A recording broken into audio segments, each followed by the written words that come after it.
Muito bem, eu quero agradecer muito a sua presença conosco nesta aula de Escola Bíblica Dominical, agora no período da tarde. Hoje, 31 de maio de 2020, exatamente 17 horas 39 minutos. Seja bem-vindo a esse tempo de estudo da Palavra de Deus. Seja bem-vindo para esse tempo de reflexão das Escrituras. E eu peço a sua gentileza para pegar sua Bíblia, abri-la, por favor, no livro de Gênesis, no capítulo 26. E nós faremos a leitura até o versículo 25. Então, Gênesis 26, de 1 a 25. Leia comigo, acompanhe a leitura e desta forma você, mantendo a sua Bíblia aberta, você vai poder acompanhar o raciocínio desta exposição. Eu vou passar a ler então Gênesis 26, de 1 a 25. Sobrevindo fome à terra, além da primeira vida nos dias de Abraão, foi Isaque a Gerar, avistar-se com Abimeleque, rei dos filisteus. Apareceu-lhe o Senhor e disse: não desças ao Egito, fica na terra que eu te disser. Habita nela, e serei contigo e te abençoarei, porque a ti e a tua descendência darei todas estas terras, e confirmarei o juramento que fiz a Abraão teu pai. Multiplicarei a tua descendência como as estrelas dos céus, e lhe darei todas as terras. Na tua descendência serão abençoadas todas as nações da terra, porque Abraão obedeceu a minha palavra e guardou os meus mandamentos, os meus preceitos, os meus estatutos e as minhas leis. Isaque, pois, ficou em Gerar. Perguntando-lhe os homens daquele lugar a respeito de sua mulher, disse: é minha irmã, pois temia dizer, é minha mulher. Para que, dizia ele consigo, os homens do lugar não me matem por amor de Rebeca, porque era formosa de aparência. Ora, tendo Isaque permanecido ali por muito tempo, Abimeleque, rei dos filisteus, olhando da janela, viu que Isaque acariciava Rebeca, sua mulher. Então Abimeleque chamou a Isaque e lhe disse: é evidente que ela é tua esposa. Como, pois, disseste, é minha irmã? Respondeu-lhe Isaque: porque eu dizia, para que eu não morra por causa dela. Disse Abimeleque: que é isso que nos fizeste? Facilmente algum do povo teria abusado de tua mulher e tu atraído sobre nós grave delito.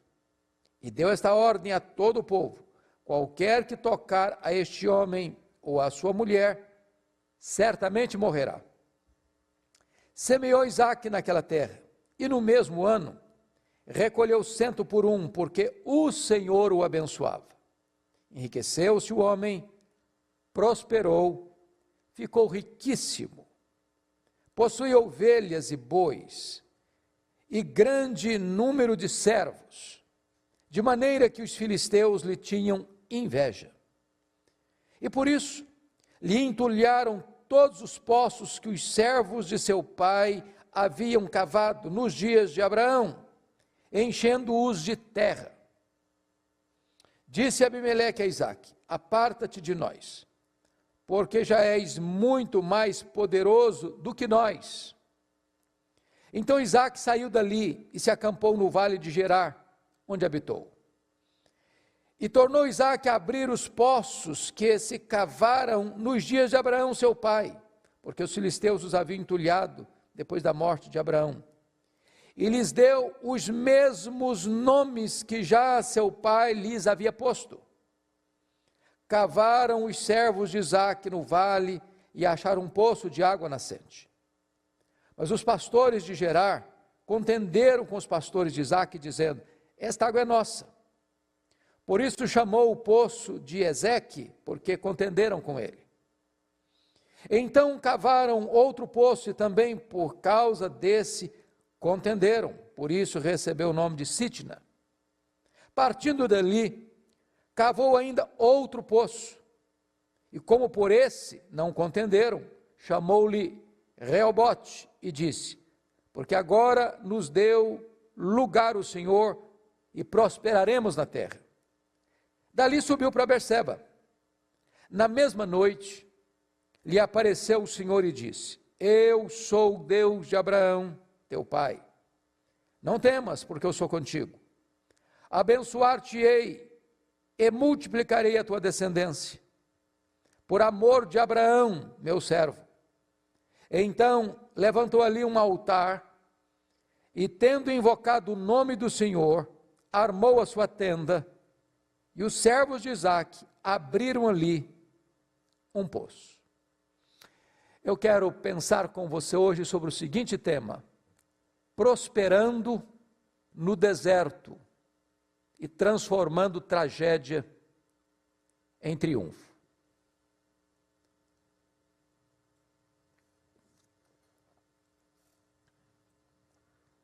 Isaque está enfrentando uma crise, uma grande crise. A crise que Isaque está enfrentando é que a fome está assolando a terra. Naquela conjuntura em que Isaque vivia, diferente da nossa, não bastava apenas ter dinheiro, moeda. Porque quando a fome assolava, isso significava o seguinte: a terra não está produzindo, a seca é implacável, a chuva não vem, a região é desértica. Não havendo chuva, não tem colheita. Não havendo chuva, a seca sendo severa, os pastos secam, os rebanhos não têm como sobreviver. E então a pobreza é instalada e a fome vem de carona nessa crise. Talvez você hoje veja um cenário um pouco parecido, onde esta pandemia traz na sua esteira uma das mais graves crises econômicas da nossa história. Empresas robustas estão quebrando, pequenas empresas fechando as portas, gente estabilizada na sua empresa ficando desempregado, comerciantes pequenos achando que não podem mais reabrir os seus empreendimentos. E certamente, como tem se alertado fartamente nesse país, a fome vem de carona nessa crise para assolar a terra. Então este é o panorama, este é o cenário, esta é a conjuntura em que Isaque está vivendo. Daqui então eu quero tirar algumas lições. E a primeira delas é que você precisa seguir as orientações de Deus, em vez de fugir na hora da crise. É claro que Isaque, ao perceber que a fome chegou na sua terra, ele vai procurar, diz a Bíblia, Abimeleque, rei dos filisteus, em Gerar. Seu pai já vivera ali, Abraão já passara por lá. Abraão teve uma experiência de fracasso em Gerar, porque mentiu sobre a sua mulher Sara, dizendo que ela era sua irmã. E ela foi levada para o harém do rei dos filisteus. Mas agora, na hora do aperto, Isaque vai para lá. E é nessa conjuntura que está escrito no verso 2, apareceu-lhe o Senhor e disse, não desças ao Egito, fica na terra que eu te disser. A primeira coisa que você precisa tomar muito cuidado é na crise não buscar atalhos, aparentemente vantajosos, mas que podem ser um laço para os seus pés. Naquela época, naquela região, quando uma crise chegava de fome, de seca, todos os nômades e seminômades fugiam para o Egito. O Egito era a espécie de celeiro do mundo. O Nilo era certamente a condição de oferecer alimento para o mundo na hora da crise. Porque mesmo que a seca fosse severa, o Nilo rasgava as entranhas do deserto, esparramava suas águas, e isso produzia fartura, comida, celeiros cheios. E Isaac é tentado ir para lá. E Deus diz, não desça ao Egito. Lá no Egito, conforme relata o capítulo 13 de Gênesis, Abraão foi para lá. E diz a Escritura, no capítulo 12, aliás, versículos 10 a 20, que Abraão sofre um golpe muito grande ali. Seu pai, Abraão, tinha mentido acerca da sua mulher, com medo de que fosse morto. E Sara é levada ao harém do faraó. E não fora a intervenção de Deus, e as promessas da aliança estariam comprometidas pelo medo de Abraão. Depois, Abraão recebe muito dinheiro, muitos presentes por causa de Sara, porque eles não sabem que Sara é mulher de Abraão, pensaram que ela era irmã dele, e então cumulam Abraão de presentes, de servos e de servas. E aqueles presentes que Abraão recebe foram a causa da separação entre ele e Ló mais tarde, e depois, uma das maiores tragédias na família de Abraão, que foi uma dessas servas que ele recebe de presente no Egito, chamada Agar, vai ser mulher de Ismael, e que vai trazer tantas dores e angústias para o coração de Abraão e para a história da humanidade. Deus disse então para Isaac, não desças ao Egito, não busque atalhos na crise, não transija com seus valores na crise. Depois, é importante dizer que na crise você tem que tirar os olhos das circunstâncias e colocá-los nas promessas de Deus. Veja comigo o que Deus disse para ele, no versos 3, 4 e 5. Deus disse, não desças do Egito, fica na terra, habita nela, eu serei contigo e te abençoarei. E Deus então repete para Isaac as mesmas promessas que dera a Abraão, seu pai. Ou seja, você e eu não andamos pela vista, você e eu andamos pelas promessas, pela fé nas promessas. Você recebe as promessas de Deus, não é quando você busca os atalhos, você recebe as promessas de Deus, é quando você anda em obediência a Deus.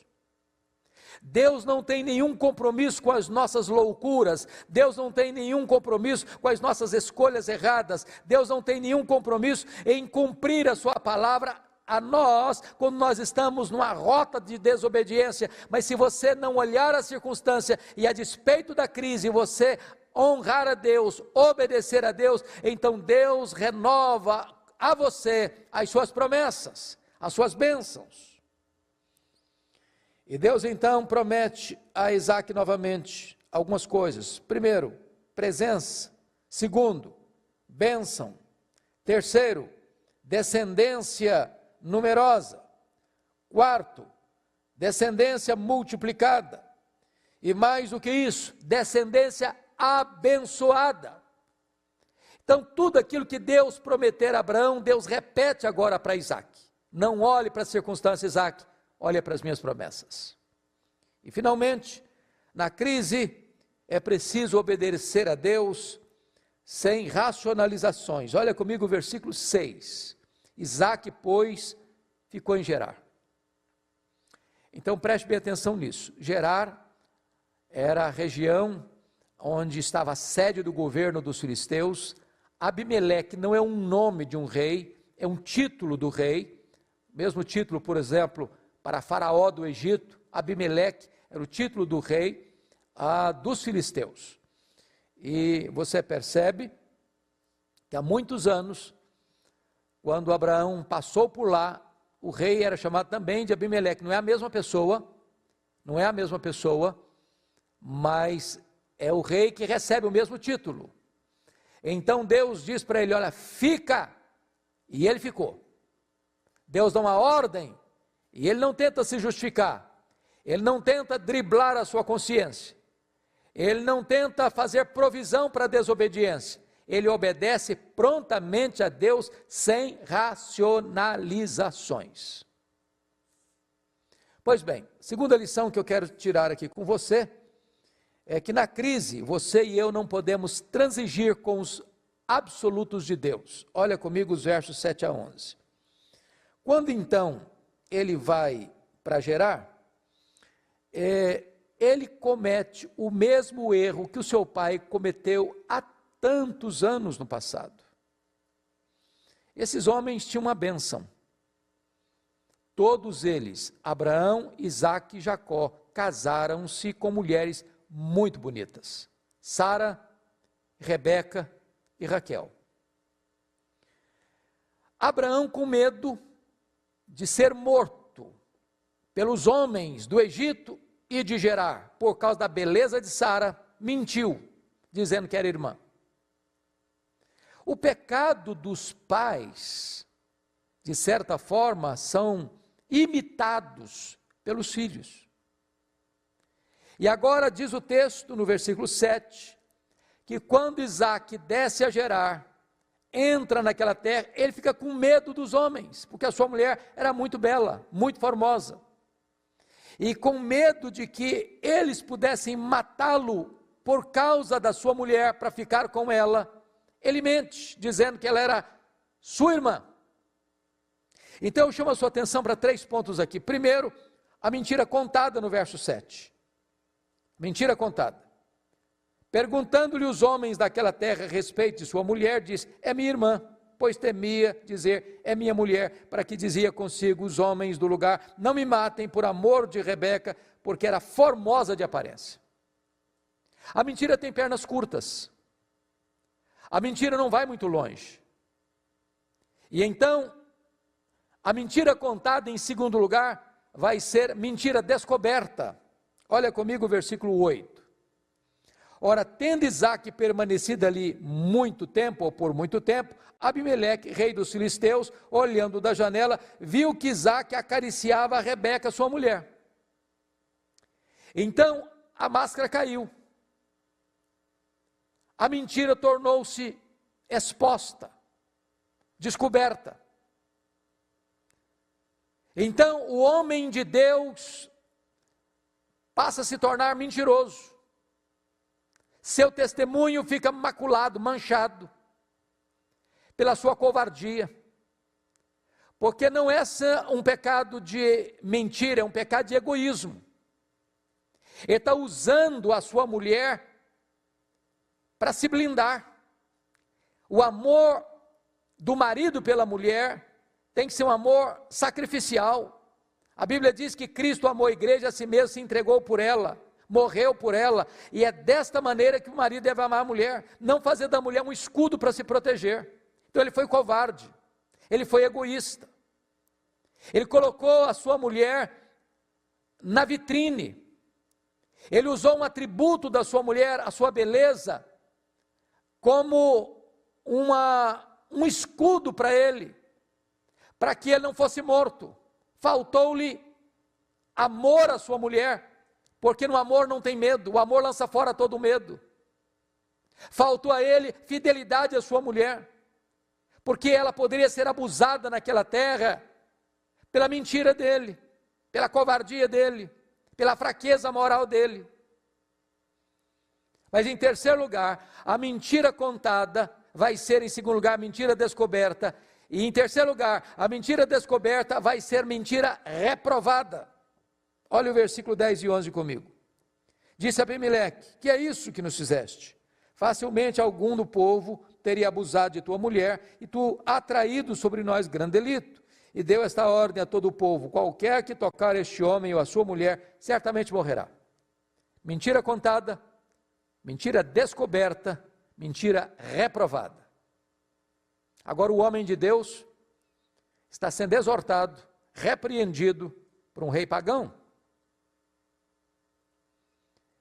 Em vez de Isaque ser uma luz, é ele quem é reprovado pelo rei pagão, por causa do seu temor, por causa da sua falta de devoção a sua mulher. Mas veja você que há uma terceira lição no texto. Veja comigo, por favor, versículos 12 a 14. Deus é tão bom com a gente, que mesmo quando nós falhamos, Ele continua nos abençoando. E agora a terceira lição é, prosperando no deserto, faça o seu ordinário e espere o extraordinário de Deus. Então veja comigo o que vai acontecer, nos versos de número 12 a 14. Para você entender isso aqui, é muito importante saber que aquela região era uma região desertificada. Era uma região basicamente pastoril. As pessoas cuidavam de ovelhas. E Isaac, ao ir para Gerar, ele leva consigo uma espécie de expertise, de especialização, porque para sobreviver e prosperar no deserto, você tem que ter criatividade. O que Isaac fez? Ele começa a cavar poços, a reabrir poços antigos, a cavar novos poços, porque sem água o deserto está morto. Sem água não tem vida no deserto. Mas o deserto pode florescer onde tem água. Quando eu viajei pela primeira vez a Israel, isso nos idos de 1986, fiquei muito impressionado, porque saímos do Egito para Israel, atravessando o deserto do Saara, a península do Sinai, e quando nós entramos no território de Israel, constatamos algo belíssimo. De um lado de cá, que hoje é território egípcio, o deserto nu, sem vida. No limite das duas nações, entrando em Israel, é o mesmo deserto. Mas vimos um pomar belíssimo, de laranjas, lindas, belas, árvores frondosas e frutíferas. E eu perguntei ao guia, por que de um lado reina a morte e do outro reina a vida? E ele me respondeu, onde tem água, toda a terra é terra boa. Israel levou água para o deserto, e o deserto floresceu. Pois bem, há 2000 anos antes de Cristo, Isaac vai se tornar um grande especialista em cavar poços e encontrar água no deserto. Agora veja comigo o que ele fez. Versículo 12. Semeou Isaac naquela terra. Isso é o ordinário. Isso é o que você pode fazer. Isso é o que está na sua responsabilidade de fazer. E numa hora em que o Brasil vai viver uma crise, talvez os empresários, talvez os comerciantes, talvez os de livre iniciativa, talvez os empregados, talvez todos nós vamos ter que repaginar nossa vida, nossos métodos.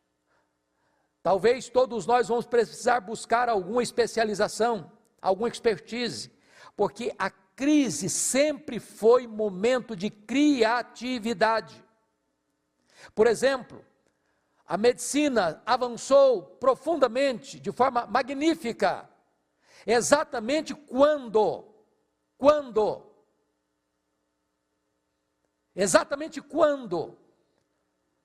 a situação era crítica, a situação era desesperadora.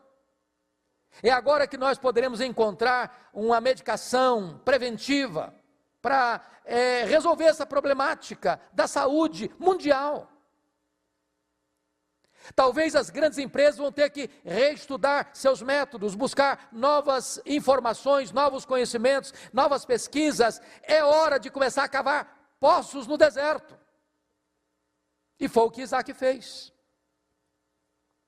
Primeira coisa, semeia no seu deserto.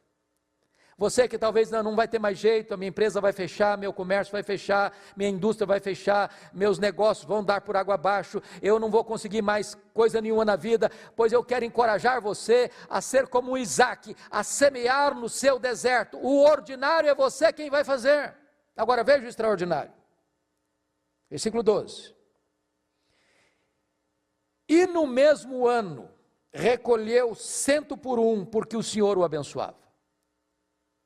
Então preste bem atenção nisso. Semear é responsabilidade sua.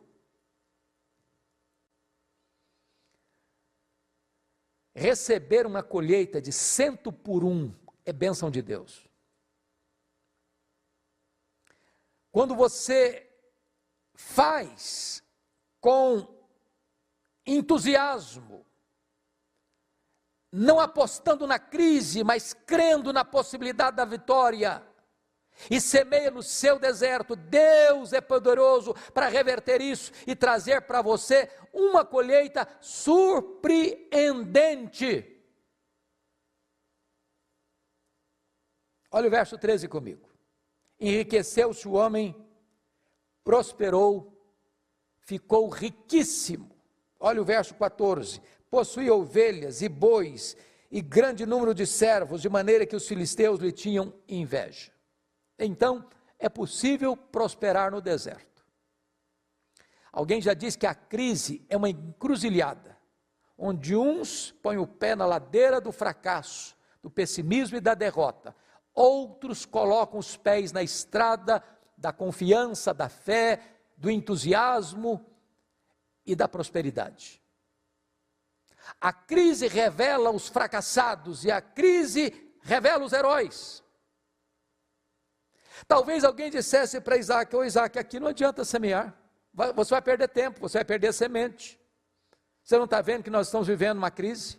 Você não está vendo que é um período de seca? Você não está vendo que a fome está assolando o mundo? Você não está vendo que esse deserto não vai prosperar, que outras pessoas já tentaram e não conseguiram? Os arautos do caos estão por aí, os profetas do pessimismo estão por aí, os que fazem provisão para o fracasso estão por aí. Mas eu quero encorajar você a semear no seu deserto.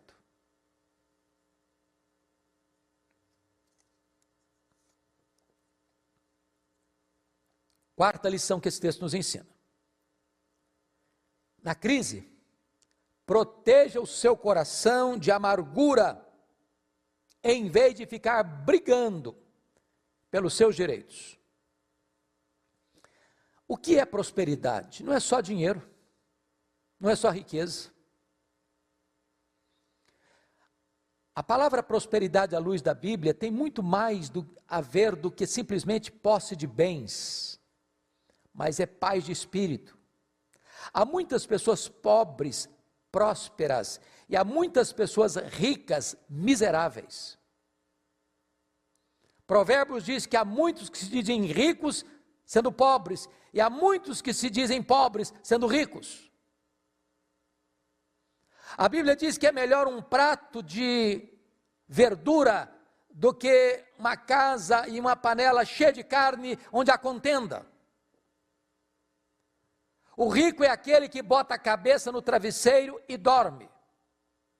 Está em paz com a sua consciência, está em paz com Deus, está em paz com o seu próximo. A riqueza adquirida em cima de brigas, de contendas, de mazelas relacionais, ela pode trazer muitos proventos e recursos para suas mãos, mas vai arruinar a sua alma, vai destruir as suas emoções, vai afundar você num poço de amargura.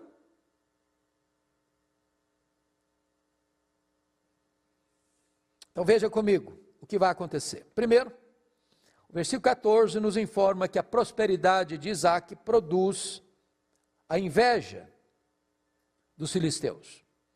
Esse é um fato muito curioso que a psicologia humana ensina. As pessoas têm muito mais facilidade de chorarem com você na sua dor do que se alegrarem com você nas suas conquistas. O que incomoda os seus inimigos não são suas virtudes, não são seus defeitos, são suas virtudes. O que mais perturba as pessoas não é que você fracassou, é se você está dando certo, se você está indo para frente, se Deus está abençoando você. Isso vai incomodar muita gente. Foi o que aconteceu com Isaac. Segunda coisa que eu chamo a sua atenção é que isso produz suspeição e rejeição de Abimeleque. Olha comigo, no versículo, aliás, antes disso, olha o que acontece como fruto da inveja dos filisteus no versículo 15. E por isso lhe entulharam todos os poços que os servos de seu pai haviam cavado nos dias de Abraão, enchendo-os de terra. Abraão, quando passou por ali, foi um homem próspero, um homem muito rico, porque Deus o abençoava. E Abraão também, já no seu tempo, era um homem muito sábio, e sabia que não tinha prosperidade no deserto, a não ser que tivesse água no deserto, e como não tem rios no deserto, ele cava poços no deserto. Olha que coisa curiosa, Abraão não estava mais ali, mas a inveja dos filisteus não permitiu que eles usassem a água dos poços de Abraão, ao contrário, eles entulharam os poços de Abraão. Sabe qual é o argumento desses filisteus? Já que nós não usufruímos, você também não vai usufruir. É que tipo de coisa que acontece hoje nas brigas passionais. 30% das mulheres que morrem no Brasil, morrem nas mãos do marido, do ex-marido, do companheiro, do ex-companheiro, do noivo, do ex-noivo, do namorado, do ex-namorado. A ideia é essa, já que você não vai ser minha, você não vai ser de mais ninguém, e mata.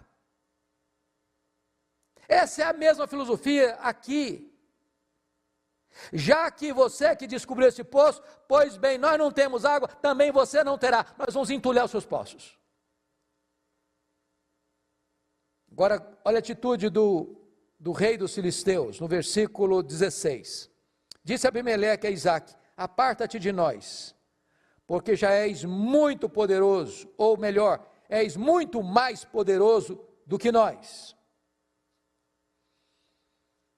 As pessoas não vão conseguir conviver, talvez, com a bênção de Deus sobre a sua vida. E elas vão expulsar você. Elas vão querer ver você pelas costas. O que me impressiona em Isaac é que ele não se defende. Olha o que ele faz no versículo 17. Então Isaac saiu dali e se acampou no vale de Gerar, onde habitou. Isso é ser manso. Sabe o que é ser manso? Não é ser frouxo, não é ser covarde, não é não ter opinião, não é ser capacho de ninguém. Manso é aquele que, embora tendo força na mão, não a aplica para esmagar o outro, para se defender. Manso é aquele que, mesmo tendo direito, abre mão dos seus direitos, porque ele prefere sofrer o dano do que entrar numa briga, numa contenda, numa confusão. Esse é o manso, esse é o Isaac. Esse deve ser você e eu. Mas veja mais, versículos 18, olha comigo agora, algo impressionante. Na crise, essa é outra lição que eu quero repartir com você, a quinta lição. Na crise, busque velhas e novas medidas.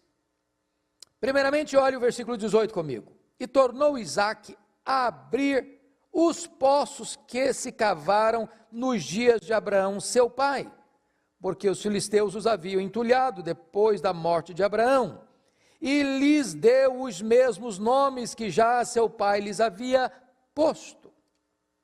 Primeira coisa, querido, que eu quero encorajar você, é reabrir os poços lá do passado, que deram água, que foram entulhados. Agora vamos pegar isso do ponto de vista espiritual. Se você não leu ainda, recomendo a leitura do livro Avivamento de Martyn Lloyd-Jones. E Martyn Lloyd-Jones, expondo exatamente esse versículo que eu acabo de ler, versículo 18, ele disse que nós poderíamos usar esta figura aqui na busca do avivamento. Porque tem muita gente hoje que na busca do avivamento quer correr atrás de novidades. quando na verdade nós deveríamos reabrir os poços que deram água no passado, voltar às origens, voltar ao primeiro amor, voltar à doutrina dos apóstolos, voltar à vida de oração. Tem muita gente hoje que não está mais como uma fonte de água viva, como Jesus disse, aquele que crer em mim, como diz a Escritura, do seu interior foram rios de água viva. Essas fontes foram entulhadas com o entulho dos filisteus, pecados, mazelas, vícios, mundanismo, secularismo, tantas coisas que vão entrando, que vão juntando e vão entulhando os poços. Reabra esses poços, tira o entulho dos filisteus, volte ao passado, onde você teve água com fartura, e tira o entulho, para que estas águas estão lá, elas podem brotar de novo. Segunda coisa, veja comigo o verso 19. Cavaram os servos de Isaque no vale e acharam um poço de água nascente. O que esse texto está nos ensinando? Não basta você apenas viver das vitórias do passado. Você precisa ser dinâmico e cavar novos poços. Os irmãos do passado tiveram as suas experiências e nós podemos receber as benesses dessas experiências, mas nós precisamos avançar. O cristão não é aquele que fica olhando na lente do retrovisor para trás, para as vitórias do ontem, para os poços que foram abertos ontem e que jorraram água ontem. Esses poços têm que ser reabertos, mas novos poços podem e devem ser cavados. Temos que ter criatividade para dar respostas à nossa geração. Temos novas demandas, temos novos desafios, temos novas necessidades, temos muito mais pessoas e nós precisamos hoje de cavar novos poços. A igreja está sempre buscando novas alternativas para buscar água, a mesma verdade, a mesma bênção do mesmo Deus eterno, o mesmo evangelho. Não podemos usar os métodos dos pais da igreja, nem dos reformadores, nem dos puritanos do século XVII, se estamos em pleno século XXI, precisamos sim, o mesmo evangelho, a mesma verdade, a mesma essência, mas buscando novos métodos para alcançar novas pessoas e mais abrangentes pessoas. Cave os seus poços. Mas vejam vocês, versículos 20 e 21. Mas os pastores de Gerar contenderam com os pastores de Isaque, dizendo: esta água é nossa. Por isso chamou o poço de Ezeque, porque contenderam com ele.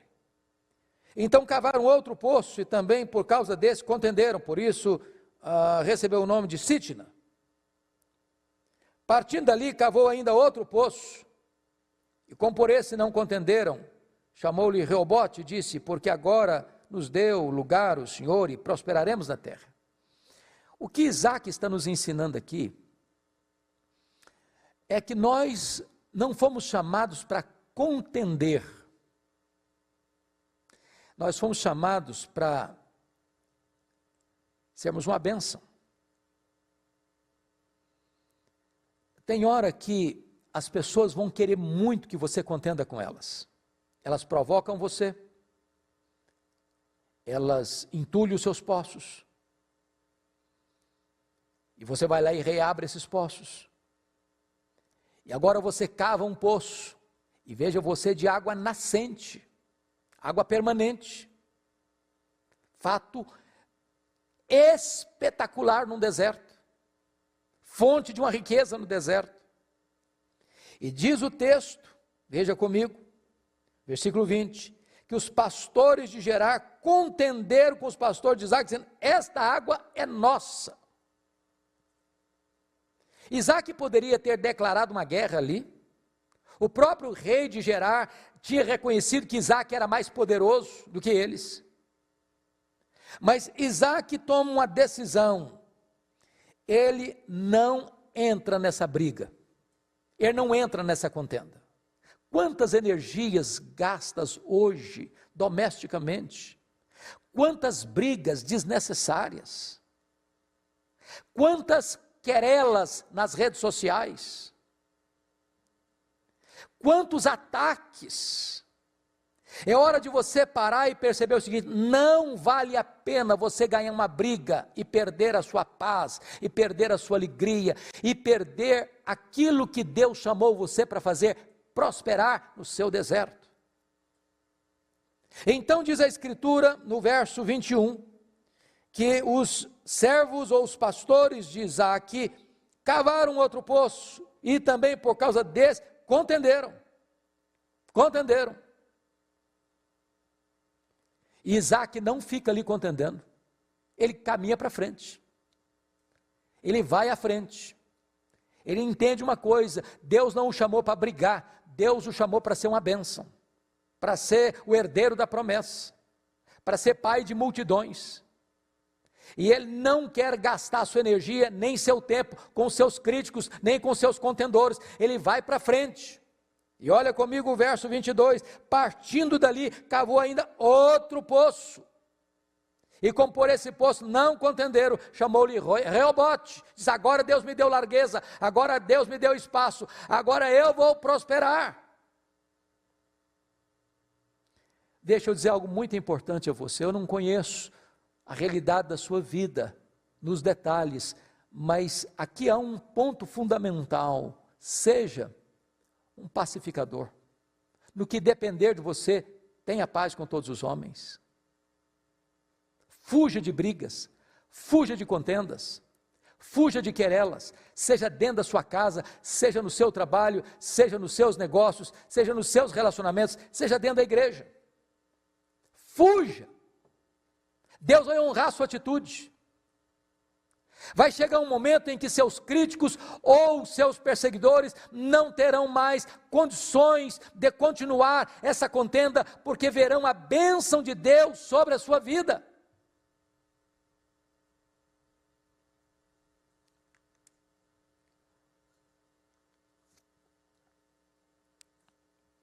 Então, eu gostaria de concluir, porque diz a Bíblia que, no verso 23, que dali, então, Isaque subiu para Berseba. E quando ele sobe para Berseba, algumas coisas vão acontecer nesta subida. Primeiramente, olha o verso 24 comigo. Na mesma noite, não foi um mês depois, nem um ano depois, nem uma década depois, foi na mesma noite, imediatamente, lhe apareceu o Senhor e disse: eu sou o Deus de Abraão, teu pai, não tenhas medo, porque eu sou contigo. Por que Deus disse isso, não tenhas medo? Bom, o Isaque tinha saído de Gerar, de certa forma fugido. O rei dos filisteus disse: vai embora, nós não queremos você aqui, você é persona não grata aqui. Ele sabia da beligerância das pessoas de Gerar, que faziam contendas com ele, se apropriando dos poços que ele cavava. Ele era um homem de paz, mas as pessoas que lidavam com ele não eram. Talvez ele temesse retaliação. Então Deus chega para ele, aparece: olha, eu sou o Deus de Abraão, eu sou o Deus da promessa, eu sou o Deus da aliança. Então Isaque não fica com medo não. E como é que Deus trata com ele? Não temas, porque eu sou contigo. A presença de Deus conosco é o grande antídoto contra o medo. Mas mais, abençoar-te-ei e multiplicarei a tua descendência por amor de Abraão, meu servo. Então Deus promete a ele bênção, Deus promete a ele a multiplicação da sua descendência, por amor a Abraão. Qual é a resposta de Isaque a esta teofania, a esta aparição de Deus, a esta revelação de Deus a ele? Confira comigo o verso 25. Primeiro, ele adora Deus. Então levantou ali um altar, e tendo invocado o nome do Senhor. Isaque é um homem fantástico nesse sentido, porque ele une poço e altar. Ele une trabalho e adoração. Como dizia Lutero, você deve trafegar do campo ao templo com a mesma devoção. Você não pode reduzir a sua espiritualidade apenas ao templo, ao culto público. Você precisa levantar altares a Deus onde você trabalha. Você cava poços e levanta altares na mesma geografia. Mas mais, diz o texto, que armou ali a sua tenda. Isso significa a bênção da família. Ele não só levanta altar, ele arma a tenda. Agora a tenda fala da família, a tenda fala da comunhão familiar, a tenda fala da proteção familiar. Que mais? Terceiro lugar, vem a bênção financeira. Porque está escrito no verso 25, e os servos de Isaque abriram ali um poço. Onde ele passava, ele cavava um poço, e Deus abençoava, e água jorrava. Água jorrando no deserto é sinônimo de prosperidade e de riqueza. Ele fazia isso pela fé, porque Deus havia dito para ele, fique em Gerar, eu vou abençoar você, eu vou cuidar de você, eu vou proteger você. Nesse período de fome, não desça ao Egito, me obedeça, fica aqui. Essa terra aqui, que hoje os filisteus estão tomando conta, vai ser da sua descendência. Sabe qual é a conclusão de tudo isso? Nos versos 26 a 35, está relatado que a notícia da prosperidade, da bênção de Deus sobre Isaque, chega lá em Gerar. Agora Isaque está em Berseba. E diz o texto, que o rei, juntamente com Azate, seu amigo Azate, e Ficol, que era o seu comandante militar, Azate era o seu conselheiro pessoal, essas três maiores autoridades de Gerar, do território dos filisteus, viajam a Berseba e precisam reconhecer que ele é um abençoado de Deus. Olha o verso 28, vimos claramente que o Senhor é contigo. Então dissemos, haja agora juramento entre nós e ti, façamos aliança. Olha que coisa interessante. Deixa eu lhe dizer uma frase, talvez se você guardar essa frase, você guardou a essência do que eu estou tentando passar para você. Cuida bem da tua piedade e Deus cuidará da tua reputação. As pessoas que hoje falam mal de você, as pessoas que hoje perseguem você, amanhã vão ter que vir a você e reconhecer que você é alguém especial para Deus. E vão buscar se reconciliar com você, como os amigos de Jó tiveram que fazer. Então você não tem que brigar, você não tem que se defender, você não tem que criar contendas, você tem que andar com Deus, você tem que viver na presença de Deus, e quando a bênção de Deus estiver sobre você, seus inimigos se reconciliarão com você, reconhecem que você é um abençoado de Deus. Propuseram aliança com Isaque. Isaque, como não era homem de briga, também não fica jogando na cara deles todos os problemas. Isaque prontamente faz uma aliança, dá um banquete, firma aliança e os despede em paz. Talvez você que está aí me ouvindo hoje, tenha até prosperado, mas você tem machucado muita gente, ferido muita gente. Talvez você não consiga dormir em paz. Mas eu quero encorajar você, em nome de Jesus, a ser um pacificador, a ser uma pessoa mansa, a não lutar pelos seus direitos, abrir mão deles, sofrer o dano, na certeza de que Deus, oportunamente, vai honrar você. E o deserto vai florescer. E Deus vai ser honrado na sua vida e no seu testemunho. As nossas fraquezas, as temos, como Isaac as teve. E o nosso Deus é o Deus que perdoa, é o Deus que restaura, é o Deus que abençoa outra vez. Então, nesse tempo de crise, de angústia e dor para o Brasil e para o mundo, não desanima não, não ensarilhe as armas não, não jogue a toalha não, não desista não.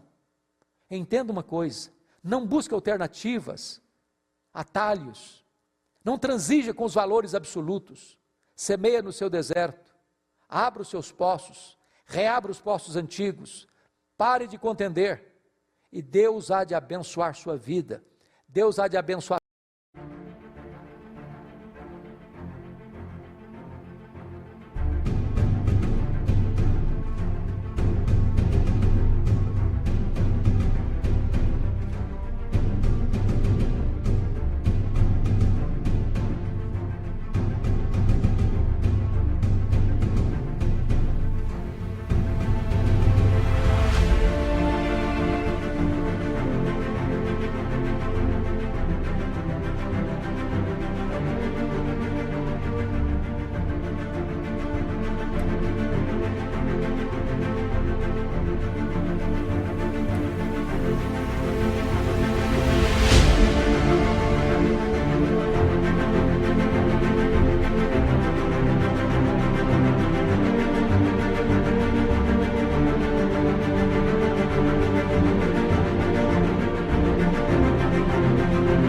Sua descendência e seus inimigos terão que reconhecer que você é uma pessoa abençoada por Deus. Eu quero orar com você neste momento. Agradecemos-te, ó Deus, pela tua palavra, pelas lições oportunas que ela traz ao nosso coração. Ajuda-nos a vivermos neste mundo, nesta geração, sobretudo nesse tempo de crise, de modo digno da vocação com que fomos chamados. Perdoa-nos às vezes que fraquejamos, restaura-nos e ajuda-nos a caminhar sob a luz do teu rosto, para o louvor da tua glória. Em nome de Jesus. Amém. Deus abençoe a sua vida, em nome de Jesus.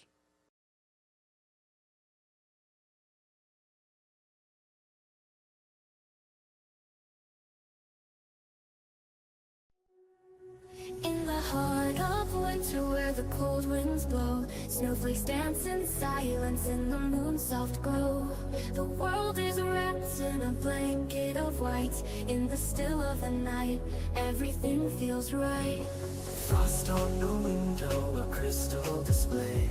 Whispers of winter in a gentle sway. Beneath the starlit sky, our breath takes flight. In this cold winter's night, our hearts ignite. Cold winter, oh so bright and clear, holding you close, feeling you near. In the chill of the night, our love is warm. Through the frost and snow, we weather the storm. Footsteps in the snow, path we tread, through the icy chill, where dreams are led. The fire's warm glow, a welcome sight. In the depth of winter, the each note a brushstroke of emotion, painting hues of every shade.